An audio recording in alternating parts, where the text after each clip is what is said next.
जय श्री कृष्णा। राधे राधे सभी भक्तों को। माघ मास महात्म कथा 13वां अध्याय। तो आइए सुनते हैं 13वें अध्याय की कथा क्या है।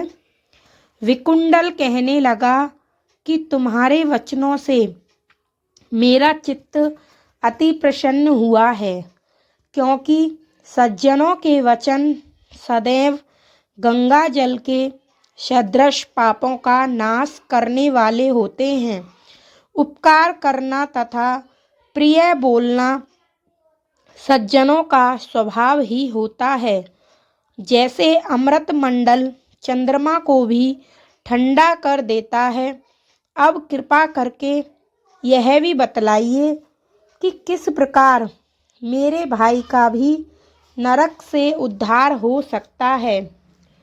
तब दूत कुछ देर ज्ञान दृष्टि से विचार कर मित्रता रूपी रस्से से बंधा हुआ बोला कि हे वैश्य, यदि तुम अपने भाई के लिए स्वर्ग की कामना करते हो तो जल्दी ही अपने 8 जन्म के पुण्य फल को उसके निमित्त अर्पण कर दो। तब विकुंडल ने कहा कि हे दूत, वह पुण्य क्या है और मैंने कौन से जन्म में और कैसे किया है, सो सब बतलाओ, फिर मैं अपना पुण्य अपने भाई को दे दूंगा। दूत कहने लगा कि हे वैश्य सुनो, मैं तुम्हारे पुण्य की सब कथा कहता हूँ। पूर्व समय में मधुवन में शाल्की नाम का एक ऋषि था। वह बड़ा तपेश्वरी, ब्रह्मा के समान तेज वाला नवग्रह की तरह उसकी स्त्री रेवती के 9 पुत्र थे, जिनके नाम ध्रुव, शशि, बुध, तार, ज्योतिमान थे।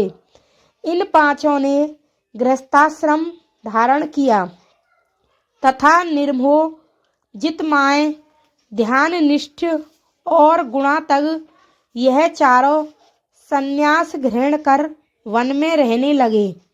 यह शिखा सूत्र से रहित पत्थर और सोने को समान समझते थे। जो कोई अच्छा या बुरा उनको अन्न देता वही खा लेते, और कोई कैसा ही कपड़ा दे देता उसको ही पहन लेते। सदैव ब्रह्मा के ही ध्यान में लगे रहते। इन चारों ने व्रत, शीत, निद्रा और आहार सबको जीत लिया। बस चर अचर को विष्णु रूप समझते हुए मौन धारण करके संसार में विचरते थे। ये चारों महात्मा तुम्हारे घर आए।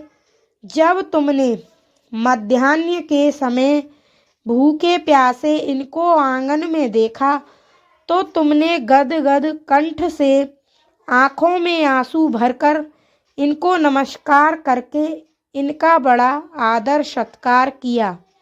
इनके चरणों को धोकर बड़े प्रेम से तुम इनसे कहने लगे कि आज मेरा अहोभाग्य है, आज मेरा जन्म सफल हुआ, मुझ पर भगवान प्रसन्न हुए, मैं सनाथ हुआ, मेरे माता पिता, पत्नी, पुत्र, गौ आदि सभी धन्य हैं।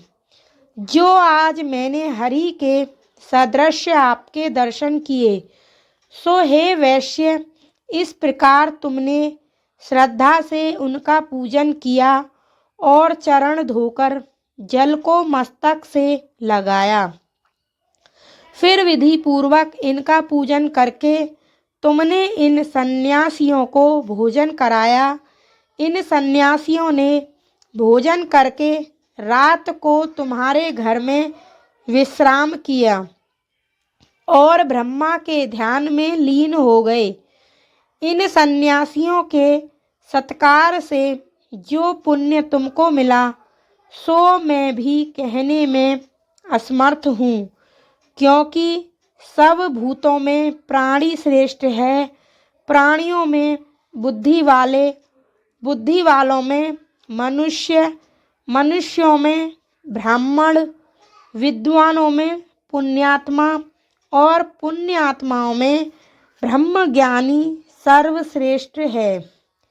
ऐसो ही संगति से बड़े बड़े पाप नष्ट हो जाते हैं। यह पुण्य तुमने अपने पहले 8वें जन्म में किया था। सो यदि तुम अपने भाई को नरक से मुक्त कराना चाहते हो तो यह पुण्य दे दो। सो दूत के ऐसे वाक्य सुनकर उसने प्रसन्न चित्त से अपना पुण्य अपने भाई कुंडल को दे दिया और वह नरक से मुक्त हो गया और दोनों भाई देवताओं से पूजित किए गए। तब दूत अपने स्थान को चला गया। इस प्रकार वैश्य के पुत्र विकुंडल ने अपना पुण्य देकर अपने भाई को नरक की यातना से छुड़वाया। सो हे राजन, जो कोई इस इतिहास को पढ़ता या सुनता है वह 1000 गौ दान का फल प्राप्त करता है। तो जय श्री हरि, हर हर महादेव।